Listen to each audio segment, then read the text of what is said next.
এক শান্তগলির শেষে দাঁড়িয়েছিল একটা পুরনো বাড়ি, বাড়ি নম্বর 25। বাড়িটা প্রায় বংশের মুখে, জানালাগুলোতে খাচ্ছে তক্তা দিয়ে বন্ধ করে দেওয়া উঠেছে। দেয়াল বেল টানো গাছ উঠেছে। লোকেরা বলতো বাড়িটায় ভূত আছে। বাচ্চারা কেউ কোনো কাছে খেলতে যেত না। বয়ে চোখে ফিরিয়ে দুদুর পা চালাতো সবাই। মিতু আর রাজু অন্য বাচ্চাদের মতো ছিল না। তারা পুরনো বাড়িটা খেয়েও পেত না। তারা তাদের মায়ের সাথে রাস্তার ওপার থাকত। তারাও বাড়িটা ছিল, তাদের মাতাদের বলেছিলেন। এক সময়ও বাড়িটা ছিল খুব সুন্দর।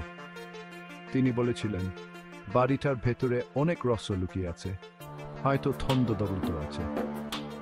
মিতু আর রাজু তাদের মায়ের গল্প খুব পছন্দ করত। তারা ছন্দদবলত খুঁজে পাওয়ার স্বপ্ন দেখত। তারা কল্পনা করত পুরনো বাড়িটা আবার নতুন হয়ে উঠছে। তারা তাদের মায়ের গল্পের মতো বাড়িটাকে আবার সুন্দর হতে দেখতে চাইত। এক সন্ধ্যা তাদের মা তাদের কাছে ডেকে পাঠালেন। তার একটা গোপন কথা বলার ছিল। তিনি তার দিদিমার কাছ থেকে একটা গল্প শুনেছিলেন। গল্পটা ছিল পুরনো বাড়ি আর লুকানো ধনদৌলতের। দিদিমা বললেন, ধনদৌলত আসলে আছে। তিনি ফিসফিসিয়ে বললেন, এ পরিবারটা ওখানে থাকতো, তাদেরই এটা। তারা অনেক আগে চলে গেছে, কিন্তু তারা কিছু একটা রেখে গেছে, যাতে কেউ খুঁজে পায়। মিতু আর রাজু খুব উত্তেজিত হয়ে পড়ল। এটা এখন আর শুধু গল্প রইল না, এটা একটা সত্যিকারের অভিযান। তাদের ধনদৌলত খুঁজে বের করতে হবে। তারা বাড়ি নম্বর 25-এর রহস্য জানতে চাইত। তাদের মা তার একটা ছোট মরচে পড়া চাবি দিলেন। এটা ওই বাড়ির চাবি, তিনি বললেন। দিদিমা আমাকে দিয়েছিলেন। তিনি বলেছিলেন, এটা অতীতের দরজা খুলে দেবে। মিতুর হাতে চাবিটা ধরতে ঠান্ডা লাগছিল। সময় আর রহস্যের ভারে এটা ভারী হয়ে উঠেছিল। রাজু চাবির জটিল নকশাগুলো আঙ্গুল দিয়ে হচ্ছিল। সে রোমাঞ্চ অনুভব করছিল। পরের দিন মিতু আর রাজু বাড়িটা ঘুরে দেখার সিদ্ধান্ত নিল। তারা মরচে পালা চাবিটা নিল। তারা রাস্তা পার হয়ে গেল। পুরনো বাড়িটা এন খালি চোখে তাদের দিকে তাকিয়েছিল। তারা একটু ভাও পেয়েছিল, খুব উত্তেজিত ছিল। তখন তারা বাড়ির কাছে পৌঁছালো। তারা তাদের প্রতিবেশী সূর্যিং কাকুকে দেখতে পেল। সূর্যিং কাকু ছিলেন একজন দালু বৌদ্ধ মানুষ। তিনি প্রায় তাদের পুরনো দিনের গল্প বলতেন। তিনি সারা জীবন তাদের পাড়ায় ছিলেন। তারা সূর্যিং কাকুকে চাবি আর ধনদৌলতের কথা বলল। সূর্যিং কাকু মন দিয়ে শুনলেন। তিনি তাদের উৎসাহ দেখে মুচকি হাসলেন। বাড়িটা অনেক পুরনো, সূর্যি কাকু বললেন। বিপদ হতে পারে, আমাকে তোমাদের সাথে এতে দাও। মিতু আর রাজু খুশি হল। সূর্যিংকে পাশে পেয়ে তারা নিরাপদ বোধ করল। পুরনো দরজাটা খিনচিঞ্চ করে খুলে গেল। বাড়ির ভেতর ধুলো আর নীরবতার গন্ধ। প্রতিটা কোণা মাকড়সার জাল, বাতাস ভারী আর স্থির। জানালার তক্তার ফাঁক দিয়ে সুলের আলো জাঙ্কুনি দিয়ে ভেতরে ঢুকছিল। আলো আর ধুলোর নৃত্যের রূপ তৈরি করছিল। মিতু আর রাজু সাবধানে ভেতরে প্রবেশ করল। বাড়িটা অদ্ভুত পরিচিত মনে হচ্ছিল। এন ভুলে আওয়া কোন স্বপ্ন।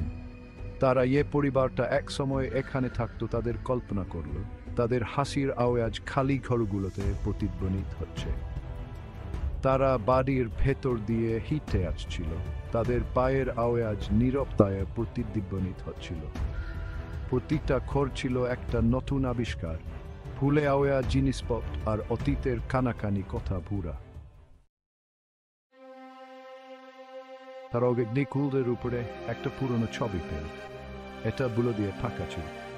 রাজু বুলো মুছে ফেললো। এটা ছিল একটা পরিবারের ছবি।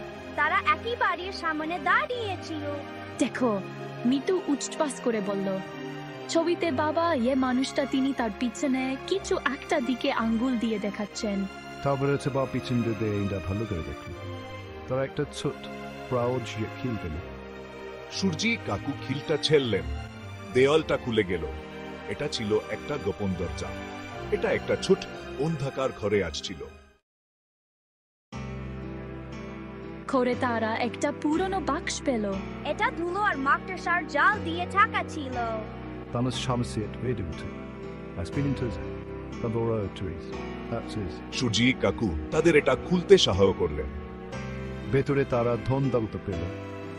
পুরনো মুদ্রা আর সোনার গয়না ছিল, কিন্তু সবচেয়ে মূল্যবান ধন ছিল একটা চিঠি। এটা পুরনো হলুদ কাগজে লেখা। চিঠিটায় পরিবারটা বাড়িতে থাকতো তাদের গল্প বলা ছিল। বাড়িটা আর তাদের সম্প্রদায়ের প্রতি তাদের ভালোবাসার কথা বলা ছিল। এতে বলা ছিল বাড়িটা সবসময় স্বাগত আর আনন্দের স্থান হয়। মিতু আর রাজু চিঠিটা পড়ে মুগ্ধ হয়ে গেল। তারা বুঝতে পারল আসল ধন সোনা না, আসল ধন ছিল বাড়িটা, আর এ পরিবারটা এটা ভালোবাসত তাদের গল্প। তারা জানতো তাদের এই ধন সবার সাথে ভাগাভাগি করতে হবে। তারা তাদের মা আর সূর্যিন কাকুকে চিঠিটার কথা বলল।